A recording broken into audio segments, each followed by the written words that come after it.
माना माने पैसा हम सबकी जिंदगी में खास जगह रखता है। ये सच है कि पैसा सब कुछ नहीं है, लेकिन ये भी सच है कि पैसा बहुत कुछ है। आपको कपड़े लेने हैं तो पैसा चाहिए, खाना खाना है तो पैसा चाहिए, इलाज करवाना है तो पैसा चाहिए। आज इस वीडियो में जो फ्रेमवर्क मैं आपको बताने वाला हूँ, ये एग्जैक्ट वही फ्रेमवर्क है जो मिलियनर्स और बिलियनर्स ने इस्तेमाल किया है अमीर होने के लिए।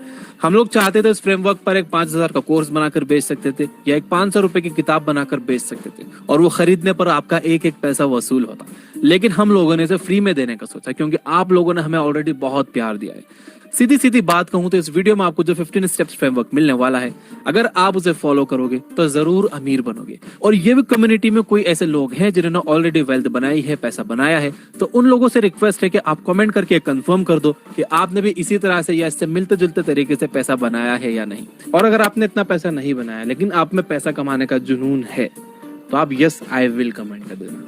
अगर मैं अपनी बात करूं तो मैंने अपने मल्टीपल बिजनेसेस में इसी फ्रेमवर्क से 3 करोड़ रुपए से ज्यादा का रेवेन्यू जनरेट किया है। हमारी टीम ने सैकड़ों बिजनेसेस, बिजनेस मॉडल्स और हजारों सेल्फ मेड इंडिविजुअल्स को स्टडी करने के बाद ये फ्रेमवर्क बनाया है। बिलियनर्स हो या स्मॉल बिजनेस ओनर्स, सब यही पाथ फॉलो करते हैं। इसलिए मैं चाहता हूं कि आप अपनी डायरी, पेन, पेंसिल साथ रखकर ये वीडियो देखो और नोट्स बनाते जाओ ताकि आपका कामयाबी का रास्ता हमेशा आपकी नजरों के सामने रहे। वीडियो शुरू करने और वेल्थ बिल्डिंग के एक्चुअल स्टेप्स में जाने से पहले कुछ बातें समझना बहुत जरूरी है। Number 1, we all are not same. हम सब एक दूसरे से अलग हैं। हर एक की अपनी फाइनेंशियल, एजुकेशनल, पर्सनल और एनवायरमेंटल सिचुएशंस है।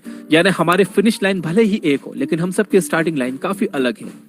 Number 2, date. डेट यानी कर्जा, आज की दुनिया का सबसे टेम्पटिंग वर्ड। आपको एहसास भी नहीं होता कि आप अपने सैलरी या प्रॉफिट का एक बड़ा हिस्सा खो रहे हो। पर्सनल फाइनेंस एक्सपर्ट और ऑथर नेथन डब्ल्यू मॉरिस ने अपनी किताब your 30 day money action plan में कहा है कि every time you borrow money you are robbing your future self. यानी आप जितनी बार पैसा उधार लेते हो उतनी बार आप अपने फ्यूचर को बर्बाद करने की ओर कदम बढ़ाते हो। लेकिन रॉबर्ट कियोसाकी तो कहते हैं कि डेट अच्छा है। चलिए आज आपका कंफ्यूजन दूर कर देते हैं। चाहे आपने गुड डेट लिया हो या बैड, बिना रीपेमेंट प्लान के लिया हुआ डेट हमेशा बुरा होता है। कंज्यूमर फाइनेंशियल प्रोटेक्शन ब्यूरो की माने तो डेट टू इनकम रेशियो का 43% से ज्यादा होना आपकी सेविंग्स पर भारी पड़ सकता है। इसका मतलब यह है कि जो आपकी मंथली इनकम है और जो आपकी ईएमआई मंथली जा रही है उसका रेशियो आपकी इनकम से 43% से ज्यादा नहीं होना चाहिए। यानी कि मान लो 100 रुपए आपकी मंथली इनकम है और 43 रुपए से ज्यादा आपकी ईएमआई जा रही है तो ये आपके लिए भारी पड़ सकता है और आपकी लाइफ मिजरेबल बना सकता है। इस फ्रेमवर्क पर काम शुरू करने से पहले अगर आपके ऊपर कोई कर्ज है तो एक जॉब करो या एक सिक्योर सोर्स ऑफ इनकम बनाओ। ऑलरेडी जॉब करते हो तो एक और पार्ट टाइम जॉब करो, ओवर टाइम करो, लेकिन अपना कर्ज सबसे पहले उतारो। उसके बाद कोई नया कर्ज मत लो। खुद को डेट फ्री करके एक क्लीन स्टार्ट करो। नंबर 2 है डिपेंडेंसीज। बिजनेस स्टार्ट करते समय यह बात हमेशा याद रखनी चाहिए कि शुरुआत के कुछ सालों में आपकी इनकम काफी स्लो होगी। इसलिए अगर आपके बच्चे हैं, परिवार है जो आप पर डिपेंडेंट है, तो बेहतर यही होगा कि आप अपने बिजनेस को एक साइड प्रोजेक्ट की तरह शुरू करो और जब उससे आपकी सैलरी से ज्यादा रेवेन्यू आने लगे तो जॉब छोड़कर फुल टाइम बिजनेस पर फोकस कर सकते हो। जो लोग इन्हीं डिपेंडेंसीज के कारण कुछ बड़ा नहीं कर पा रहे हैं तो मैं उन्हें बता दूं कि बस थोड़ी सी मेहनत और हिम्मत की जरूरत है, आप भी पैसा कमा सकते हो। नंबर 3 है इनकम एंड सेविंग्स। किसी भी बिजनेस को शुरू करने के लिए कुछ ना कुछ छोटा मोटा इन्वेस्टमेंट तो चाहिए ही। फिर चाहे आप इसे बूट स्ट्रैप यानी बिना किसी इन्वेस्टर के ही क्यों ना शुरू करने वाले हो, तो भी आपको कुछ ना कुछ मनी इन हैंड तो चाहिए। यहाँ आपके बचाए हुए पैसे आपके काम आ सकते हैं। और number 5, it takes time. Social media के इस जमाने में जहां लोग रातों रात शोहरत का सफर तय करना चाहते हैं, उन्हें ये रियलाइज करना जरूरी है कि कोई भी चीज बिना टाइम और मेहनत इन्वेस्ट किए नहीं मिलती। अचानक मिला नेम और फेम कभी भी लॉन्ग लास्टिंग और वेल्थ क्रिएटिंग नहीं होता है। इसलिए अगर आप एक बिजनेस शुरू करने जा रहे हो तो ये मानकर चलना होगा कि ऑन एन एवरेज एक सक्सेसफुल बिजनेस को स्टैब्लिश होने में कम से कम 7 साल लगते हैं। अगर आप ज्यादा स्मार्ट और फास्ट भी हुए तो भी कम से कम 5 साल तो लगेंगे। अगर थोड़े स्लो हुए तो 10 भी लग सकते हैं। लेकिन मुद्दा यह है कि आपको हार नहीं माननी है। अगर अपने बिजनेस को आपने 5 साल तक जिंदा रख लिया तो आप जरूर अमीर बन जाओगे। तो इन्हीं नोट्स के साथ आइए अब हम अपनी ultimate guide to become rich के 15 स्टेप्स स्टार्ट करते हैं। Step number 1, establish the goal. आपका गोल क्या है? अमीर बनना। लेकिन अमीर होने के मायने हर किसी के लिए अलग होते हैं। झोपड़ी में रहने वाले को 1 BHK वाला अमीर लगता है, 1 BHK वाले को 3 BHK वाला अमीर लगता है और 3 BHK वाले को एक बंगले वाला अमीर लगता है। इसलिए ये आपका गोल नहीं हो सकता। गोल ऐसा होना चाहिए जैसे याद करते ही मन में एक अर्जेंसी फील हो। गोल इतना अपीलिंग होना चाहिए कि अगर आप नेटफ्लिक्स पर अपना टाइम वेस्ट कर रहे हो और आपको आपका गोल याद आ जाए तो आप क्लाइमेक्स छोड़कर भी काम पर लग सको। हर कामयाब पर्सन यही कहता है कि गोल सेट करना अपने सपनों को आकार देने का पहला स्टेप है। इसलिए जरूरी है कि आपका गोल एक स्मार्ट गोल हो। स्मार्ट यानी स्पेसिफिक, मेजरेबल, अचीवेबल, रियलिस्टिक और टाइमली। यानी करोड़पति बनने जैसा इम्पॉसिबल सा लगने वाला गोल बनाने के बजाय क्यों ना आप छोटे छोटे गोल्स बनाकर उन्हें पूरा करो। आपके यही छोटे छोटे कदम आपके सपने और हकीकत के बीच की खाई को भरेंगे।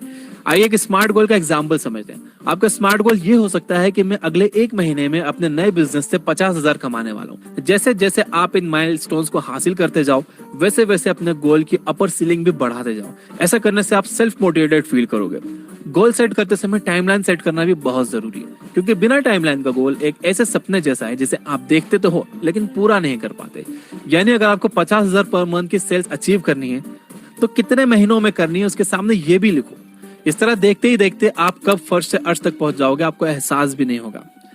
Step number 2, simplify your goals. Goal set करने के बाद बारी आती है ये समझने की कि उसे हासिल करने के लिए आपको क्या क्या चाहिए, और ये जानने के लिए आपको अपने गोल्स को सिंप्लीफाई करना होगा।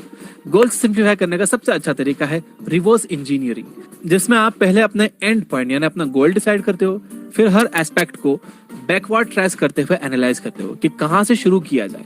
अब बारी है थोड़ा मैथ्स लगाने की। आइए, जैसे आपका गोल था 1 महीने में 50,000 का, अब आप कैसे कमा सकते हो? या तो आप 5 लोगों को 10,000 का सामान बेचो, या 10 लोगों को 5,000 का, या 50 लोगों को 1,000 का। अगर आप चाहते हो कि कोई आपको 1,000, 5,000 या 10,000 रुपए दे, तो आपको उसे उतनी वैल्यू का कोई प्रोडक्ट या सर्विस प्रोवाइड करनी होगी। अब आपको डिसाइड करना है कि आप प्रोडक्ट में जाओगे या सर्विसेज में। आपने चुना प्रोडक्ट, अब सोचिए कि आपका प्रोडक्ट कैसा होगा, फिजिकल या डिजिटल। अगर आपको फिजिकल प्रोडक्ट में जाना है तो आपको रॉ मटेरियल लगेगा, प्रोडक्शन यूनिट लगेगी, उसे कैसे सेट करेंगे, सारा सामान कहाँ से लाओगे उसकी लिस्ट बनाओ, लॉजिस्टिक और मार्केटिंग कैसे करोगे ये प्लान करो। अगर आपका प्रोडक्ट डिजिटल प्लेटफॉर्म पर होगा तो आपको अपनी वेबसाइट की जरूरत पड़ेगी। उसके लिए आपको डोमेन नेम, वेब होस्टिंग और पेमेंट पार्टनर चाहिए। इसके बाद ये तय करो कि आपका डोमेन नेम क्या होगा, लोगो क्या होगा, आप कस्टमर्स तक कैसे पहुंचोगे, बैंक अकाउंट खोलना हो तो किस बैंक में खोलोगे, किस पेमेंट गेटवे को अपनी वेबसाइट से लिंक करोगे। ये सभी चीजें आपको टॉप टू बॉटम फॉर्म में लिखनी है, वो भी एक्सपेक्टेड टाइमलाइन के साथ। हो सकता है कि कई स्टेप्स को परफॉर्म करने के लिए आपको नई स्किल्स की भी जरूरत पड़े, तो उसे सीखने की भी टाइमलाइन डिसाइड करो, तब जाकर आपका गोल सिंप्लीफाई होगा और आपको अपने सपने तक ले जाने वाला रास्ता आंखों के सामने दिखने लगेगा। इन शॉर्ट गोल्स को सिंप्लीफाई करने के लिए आपको ये डिसाइड करना होगा कि कौन से रिजल्ट पाने के लिए आपको कौन सा एक्शन लेना है। आपको ये समझना बहुत जरूरी है कि आप अपने गोल को सिंप्लीफाई नहीं कर पाए तो आप उसे कभी भी अचीव नहीं कर पाओगे। Step number 3, educate yourself and build skills. Goals को एक्शनेबल प्लान में बदलने के बाद अब टाइम है थोड़ी लर्निंग का। जी हाँ, आप ऐसे ही अमीर नहीं बन जाओगे, इसके लिए एक्चुअल में काफी लर्निंग की जरूरत पड़ती है। आपको अपने बिजनेस के पूरे इकोसिस्टम को समझना होगा। आप जिस फील्ड में जाना चाहते हो वहाँ चीजें कैसे काम करती हैं, क्या करना चाहिए और क्या अवॉइड करना चाहिए। आप जो करने वाले हो आपसे पहले भी बहुत से लोगों ने उसे किया होगा। ऐसे लोगों के बारे में पढ़ो, उनका मॉडल रेप्लिकेट करने की कोशिश करो, दूसरों के बिजनेस को स्टडी करो ताकि आप उनके सक्सेस और फेलियर से सीख सको। अपनी जर्नी के इस पार्ट में आपको एक मैग्नेट की तरह अपने चारों तरफ से वैल्यूज और नॉलेज को अट्रैक्ट करना है। यकीन मानो ये लर्निंग स्कूल की लर्निंग से काफी अलग है। यहाँ एक बार आप सीखना शुरू कर दोगे तो आप इस प्रोसेस को एंजॉय करने लगोगे और फिर आपका खुद ब खुद इसके डिटेल में जाने का मन करेगा। हर बड़ी चीज की शुरुआत लर्निंग से ही होती है। सभी सक्सेसफुल लोग यही कहते हैं कि सेल्फ लर्निंग उन्हें और भी सक्सेसफुल होने में हेल्प करती है। वो जितना ज्यादा मीनिंगफुल नॉलेज गेन करते हैं उनकी जर्नी उतनी मजेदार होती जाती है। लेकिन सीखने का सफर केवल थ्योरी तक सीमित नहीं है, आपको हर चीज का प्रैक्टिकल करके भी देखना होगा। जैसे क्रिकेट का छक्का कैसे मारना है ये आप किसी किताब से नहीं सीख सकते, उसी तरह बिजनेस का छक्का मारना भी आप प्रैक्टिस से सीख सकते हो। अपनी लर्निंग्स को आप जितना ज्यादा अप्लाई करोगे आप उसमें उतना माहिर होते जाओगे और धीरे धीरे आपकी लर्निंग्स आपकी स्किल्स में बदल जाएगी। और बिजनेस में स्किल्स की कितनी वैल्यू होती है ये तो आप समझते ही हो। जब आप स्किल और टाइम को एक साथ मिला देते हो तो पैसे की एक सक्सेसफुल इक्वेशन तैयार होती है। Step number 4, work every single day. आपने गोल सेट कर लिया, टाइमलाइन के साथ अपना एक्शनेबल प्लान भी प्रिपेयर कर लिया। अब शुरू होता है असली मेहनत का खेल जिस पर आपका सारा फ्यूचर टिका है। इस खेल का बस एक ही रूल है, आप जितने ज्यादा काम करोगे आपको रिजल्ट उतनी जल्दी देखने को मिलेंगे। आप यूं समझ लो कि आपका सपना किसी मूर्ति की तरह है जो एक बड़े पत्थर के रूप में तराशे जाने का इंतजार कर रही है। एक बार आपने तराशने की स्किल सीख ली, फिर आप जितनी जल्दी तराशेंगे आपकी मूर्ति उतनी जल्दी तैयार होगी। एक तरह से ये आपका टेस्ट है कि आप अपने सपने के लिए कितने सीरियस हो, आप में कितनी शिद्दत है। अगर आपने ये मान लिया कि ये वही काम है जिसके लिए आप बने हो तो हार मत मानिए, चाहे सिचुएशन जो भी हो। जब तक आप जीत ना जाओ तब तक हार एक्सेप्ट ना करो। जिंदगी की रेस में जीत का बस यही मंत्र है। इस रेस को जीतने में आपकी मदद करेगा डिसिप्लिन। आपकी बातों में, एक्शंस में और माइंडसेट में डिसिप्लिन का होना बहुत जरूरी है, वरना आप बड़ी आसानी से डिस्ट्रैक्ट हो जाओगे। हमेशा खुद को याद दिलाते रहो कि आज आपके पास मौका है और अगर आज आपने मेहनत कर ली तो आपकी बाकी की जिंदगी अमेजिंग बन जाएगी। हो सकता है कि आपको लगे कि कहना आसान है लेकिन करना मुश्किल, पर यकीन मानिए कि ये मुश्किल आपको शुरुआत के कुछ महीने में ही आने वाली है। एक बार आपको छोटे छोटे सक्सेस मिलना शुरू हो गई तो आपको खुद ही मजा आने लगेगा। वैसे भी आदत अच्छी हो या बुरी, उसे आदत बनने में केवल 1 महीना ही लगता है। Step number 5, get things done. ये एक ऐसा स्टेप है जिसे हम डिफरेंशिएटर स्टेप मान सकते हैं। गोल बनाओ, टाइम मैनेज करो, हार्ड वर्क करो, ये सब तो सब जानते हैं और काफी लोग करते भी हैं, लेकिन फिर भी कई लोग फेल हो जाते हैं। पता है क्यों? क्योंकि वो बड़ी बड़ी चीजों पर फोकस करते रहते हैं और छोटी छोटी चीजों को नजरअंदाज कर देते हैं। अक्सर लोग सोचते हैं कि पहले हर चीज परफेक्ट करेंगे फिर स्टार्ट करेंगे। इस चक्कर में उनका गोल सालों तक केवल ब्लूप्रिंट के रूप में ही रह जाता है। वहीं जो लोग छोटी छोटी माइलस्टोन पर वर्क करके अपने सपनों को जमीनी हकीकत में बदल देते हैं, वो सक्सेस तक जरूर पहुंचते हैं। जितना जरूरी प्लानिंग करना है उतना ही जरूरी एक्शन लेना भी है। आपको वेबसाइट बनानी है तो जाइए, आपका डोमेन नेम सिलेक्ट कीजिए, उसे होस्ट कीजिए और लाइव आइए। प्रोडक्ट का प्रोटोटाइप तैयार है तो उसे मार्केट में लॉन्च करिए। उसके बाद आप रियल वर्ल्ड प्रॉब्लम्स के हिसाब से ट्रबल शूट कर सकते हो। आप चाहे जितनी भी प्लानिंग कर लो, रियल मार्केट में आने के बाद ही असल प्रॉब्लम्स का पता चलता है। छोटी छोटी चीजों को कंप्लीट करके अपनी टू डू लिस्ट में टिक लगाना बहुत रिवॉर्डिंग होता है और ये आपको आगे बढ़ने का मोटिवेशन देता है। तो स्टेप 1 to 5 में हमने बात की बिजनेस लॉन्च करने के बेसिक स्टेप्स के बारे में। अब आगे के स्टेप्स में हम इनकम जनरेशन और वेल्थ बिल्डिंग सीखेंगे। Step number 6, outsource the repetitive task. Business चलाने के लिए बहुत सी चीजें चाहिए। हो सकता है कि आप अपना 80% काम खुद करना चाहो और शुरुआत में ये पॉसिबल भी हो। मेल चेक करना, क्लाइंट से बात करना, उन्हें रिप्लाई करना, प्रोडक्ट डिजाइनिंग से लेकर पैकेजिंग तक सब आप खुद कर सकते हो। लेकिन सवाल यह है कि कब तक? एक पॉइंट के बाद आप एग्जॉस्ट हो जाओगे। इस तरह से आप अपने बिजनेस को कभी स्केल नहीं कर सकते। अगर आप कुछ बड़ा बनाना चाहते हो तो आपको अपना बिजनेस ऑटोमेट करना होगा। बिजनेस में बहुत से ऐसे काम होते हैं जिन्हें किसी क्रिएटिविटी की जरूरत नहीं होती, जैसे mail reading and replying, product packing. ऐसे ही कई रिपीटेटिव कामों के लिए आप दूसरों को हायर कर सकते हो। हायर करते समय ये ध्यान जरूर रखो कि आपके बिजनेस के लिए कोई भी उतनी शिद्दत से काम नहीं कर सकता जैसे आप करते हो। अब आपको अपना क्लोन मिलना तो पॉसिबल नहीं है, इसलिए ऐसे लोगों को काम पर रखो जिनमें सीखने की लगन हो। ऐसे लोग आसानी से इंस्ट्रक्शंस फॉलो करते हैं। देखो, आपको कभी भी ऐसा कोई इंसान नहीं मिलेगा जो 100% आपके जैसा काम कर सके। Use what you have got book में ऑथर बारबरा कोकोरन कहती हैं कि अगर कोई आपका 80% काम भी कर रहा है ना, तो आपको उसे आउटसोर्स कर देना चाहिए। जिस दिन आप अपने बिजनेस को 80% तक ऑटोमेट करने में कामयाब हो गए, उस दिन आपका बिजनेस एक बड़ा वेंचर बनने के लिए तैयार हो जाएगा और आपके हाथ में अभी 20% क्रिएटिव साइड रहेगा जिसमें आप अपने स्किल्स की मदद से कुछ नया कर सकते हो। Step number 7, analyse and improve. Step 6 के बाद आपके पास अपना बिजनेस होगा, सर्वाइव करने के लिए इनकम भी आने लगेगी, लेकिन अभी भी आप आधे सक्सेसफुली कहलाओगे। सक्सेस का असली स्वाद चखने के लिए अब जरूरत है बिजनेस को एक नए आयाम पर ले जाने की, जिसके लिए आपको करनी होगी एनालिसिस और इम्प्रूवमेंट।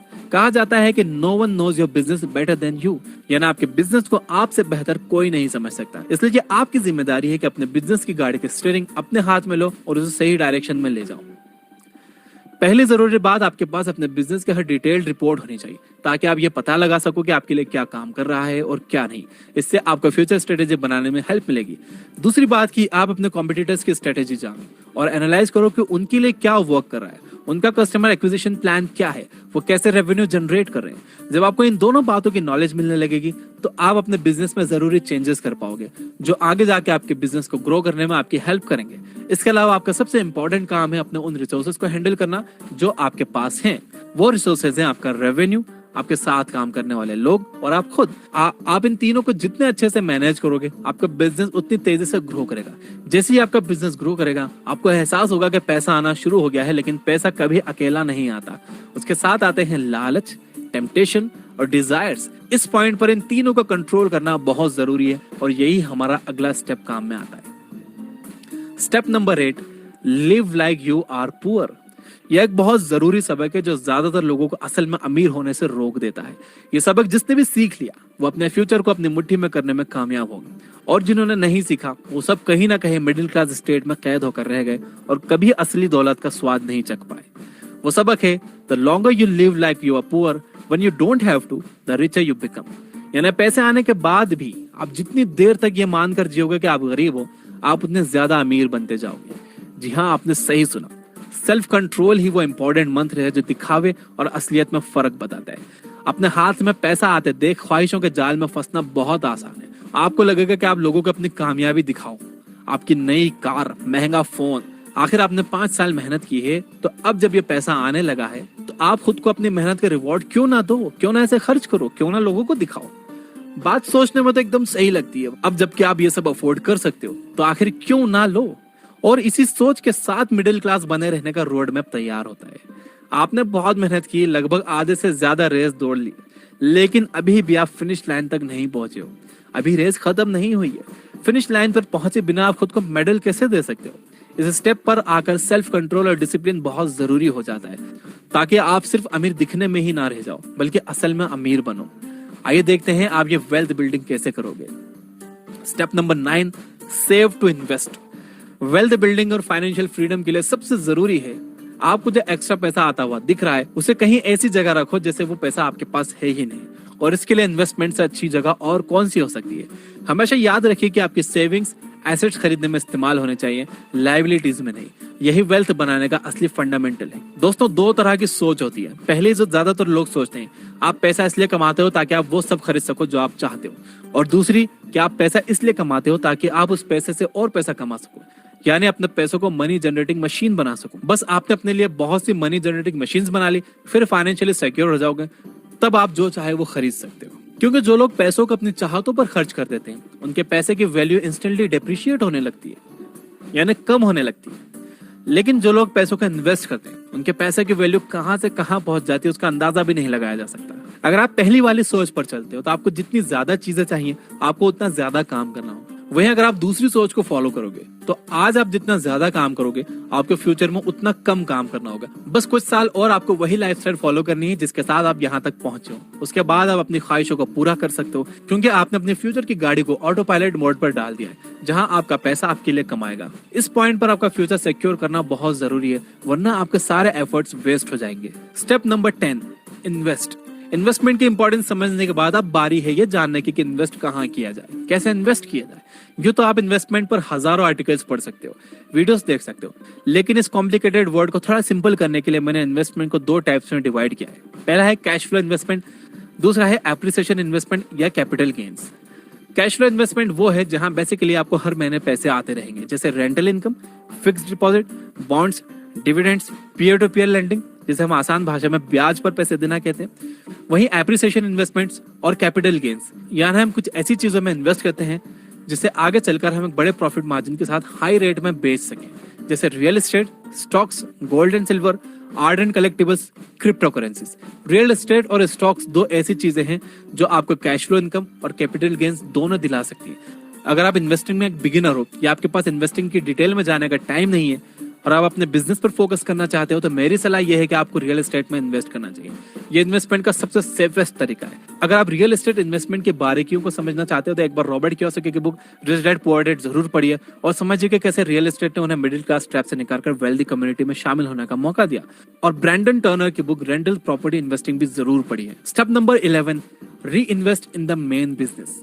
आपका बिजनेस चलने लगा, आपने इन्वेस्टमेंट से अपना फ्यूचर भी सिक्योर कर लिया। अब एक बात तो पक्की हो गई कि आप दोबारा गरीब तो नहीं हो गए, लेकिन अभी भी आप असल में अमीर भी तो नहीं हुए। अभी सफर बाकी है। अब बारी है घूम फिर कर वहीं आने की जहां से आपने शुरू किया था, यानी आपका मेन बिजनेस। जब बिजनेस से पैसे आने लगते हैं तो उन्हें मैनेज करने में कई बार हम इतने डिस्ट्रैक्ट हो जाते हैं कि अपने बिजनेस पर ध्यान देना भूल जाते हैं। और यही है अमीर बनने के रास्ते का दूसरा जाल, जिसे नेग्लेक्टिंग द काउ कहते हैं। अगर आप इस जाल से बचने में कामयाब हो गए तो आपकी जीत पक्की। सोचिए, आपको बिजनेस शुरू किए लगभग 5 से 6 साल हो गए। आपने जब शुरू किया था तब और आज में बहुत कुछ बदल गया है। कस्टमर्स बदले हैं, टेक्नोलॉजी बदली है, यहाँ तक कि आपको कॉम्पिटिटर्स भी बदल गए हैं। अगर अब आपने अपने बिजनेस पर ध्यान नहीं दिया तो मार्केट आपके हाथ से निकल सकता है। अब टाइम आ गया है कि आप नए टूल्स का फायदा उठाओ और अपने बिजनेस को आगे बढ़ाओ। हो सकता है कि आपके कॉम्पिटिटर ऑलरेडी इसका फायदा उठा रहे हैं। वैसे भी मार्केट कंपटीशन से भरा पड़ा है और लास्ट में जीत उसी की होगी जिसमें जीत की भूख ज्यादा बड़ी होगी। इसलिए बिजनेस स्ट्रेटेजी मास्टर्स कहते हैं कि बिजनेस से निकलने वाली इनकम का आधा हिस्सा आपको इन्वेस्ट करना चाहिए और बाकी का आधा उसी बिजनेस में री इन्वेस्ट करना चाहिए, ताकि आप उसे ग्रो कर सको। बिजनेस 2 तरह से ग्रो करता है। पहला वर्टिकल ग्रोथ, यानी आप जो प्रोडक्ट्स बना रहे हो उसी को मॉडिफाई करो और कस्टमर्स फ्रेंडली बनाओ। अपना प्रोडक्शन चेन, लॉजिस्टिक, हर एक चीज को मजबूत करो। दूसरा है हॉरिजॉन्टल ग्रोथ, यानी कोई नया प्रोडक्ट लॉन्च करो, कोई नई सर्विसेज या एड ऑन्स मार्केट में इंट्रोड्यूस करो। अपने आप में और अपने बिजनेस में की जाने वाली यही री इन्वेस्टमेंट अमीर बनने के फाइनल चैप्टर की शुरुआत है। Step number 12, find a successful mentor. क्या आपने कभी इमेजिन किया है कि गूगल मैप्स और जीपीएस के बिना किसी अनजान रास्ते पर जाना कैसा होगा? सबसे पहले आपको यह पता करना पड़ेगा कि आप अभी कहाँ पर हो, आपको जिस जगह पहुंचना है वो किस तरफ है, आप गलत डायरेक्शन में तो नहीं गए। ये सब पता करते हुए मंजिल तक पहुंचना कितना मुश्किल होगा ना। ठीक इसी तरह अपने बिजनेस को भी बिना किसी मेंटर के ग्रो करना मुश्किल हो जाता है। आप इस स्टेज तक पहुंचे हो तो एक बात तो क्लियर है कि आप अपने बिजनेस को लेकर सच में सीरियस हो और आप में उसे ऊंचाइयों तक ले जाने की सारी स्किल्स मौजूद हैं। बस कोई सही रास्ता दिखाने वाला मिल जाए तो आप आसमान छू लोगे। तो अब बारी आती है अपने बिजनेस का जीपीएस यानी अपना मेंटर ढूंढने की। चाहे आपका काम या आपका बिजनेस कितना भी यूनिक क्यों ना हो, देश में 5 से 10 लोग ऐसे जरूर होंगे जिन्होंने लगभग आपके जैसा रास्ता फॉलो किया होगा और आज वो अपने बिजनेस में किंग का रुतबा रखते हैं। उन्हें ढूंढो और अपना बिजनेस प्लान पूरी सच्चाई से उन्हें बताओ, वो आपकी मदद जरूर करेंगे। जो लोग सेल्फ मेड और सक्सेसफुल होते हैं वो हमेशा दूसरों की मदद करते हैं। बस आपको उन तक पहुंचना है और उन्हें अपनी काबिलियत का यकीन दिलाना है ताकि वो ये समझ सके कि आप सीरियस हो, आप उनका और अपना टाइम वेस्ट नहीं कर रहे हो। एक सही मेंटर बहुत वैल्यूएबल होता है। उसकी रेगुलर एडवाइसेस ना केवल आपके बिजनेस को फेलियर से बचाती हैं बल्कि उसके ग्रोथ एक्सीलरेशन में भी मदद करती है। Step number 13, grow your network. बहुत से लोग कहते हैं कि it's lonely on the top, पर असल में ऐसा कहने वाले लोग वही होते हैं जो खुद कभी टॉप तक पहुंचे ही नहीं। जब आप टॉप पोजीशन पर होते हो तो आप 100 लोगों से मिलते हो, उनमें से कई आप जैसे ही जुनूनी होते हैं जिन्होंने स्ट्रगल करके अपने लिए एक मुकाम बनाया है। जब आप ऐसे लोगों से मिलते हो तो बड़ी आसानी से एक दूसरे से रिलेट कर पाते हो और एक गहरा रिश्ता सा बन जाता है। यहीं से शुरुआत होती है नेटवर्क बिल्डिंग की। आपका नेटवर्क आपकी काफी मदद करता है फंडिंग, रिसोर्सिंग से लेकर कॉन्ट्रैक्ट लेने देने तक।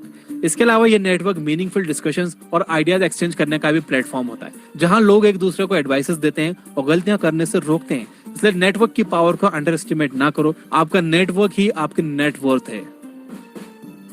Step number 4, leverage your contacts to diversify your portfolio. In last phases में आपके पास एक बिजनेस है जो बहुत अच्छी तरह से चल रहा है, आपके पास कई इन्वेस्टमेंट्स है जो अच्छे चल रहे हैं और अब आपको दोस्तों का एक नया नेटवर्क भी मिल गया है। आप सभी एक ही चीज की तलाश में हो, नई अपॉर्चुनिटीज। ग्रुप आपके लिए नई अपॉर्चुनिटीज के वो सभी रास्ते खोल देता है जो अकेले के बस के बाहर है। आप सभी अपने रिसोर्सेस पुल करके मेगा डील्स क्रैक कर सकते हो, जिससे आप अकेले एक फ्लैट खरीद सकते हो लेकिन ग्रुप में पूरी बिल्डिंग खरीद कर एक नया प्रोजेक्ट स्टार्ट कर सकते हो। आपके नेटवर्क के साथ मिलकर आप कई नई अपॉर्चुनिटीज को टैप करके अपने पोर्टफोलियो को डाइवर्सिफाई कर सकते हो। Step number 15, sell the business and do it all over again in a bigger form. आप सोच रहे हो कि ये क्या बोल दिया, अभी तो इतनी मुश्किल से बिजनेस बनाया था, बेचना ही क्यों?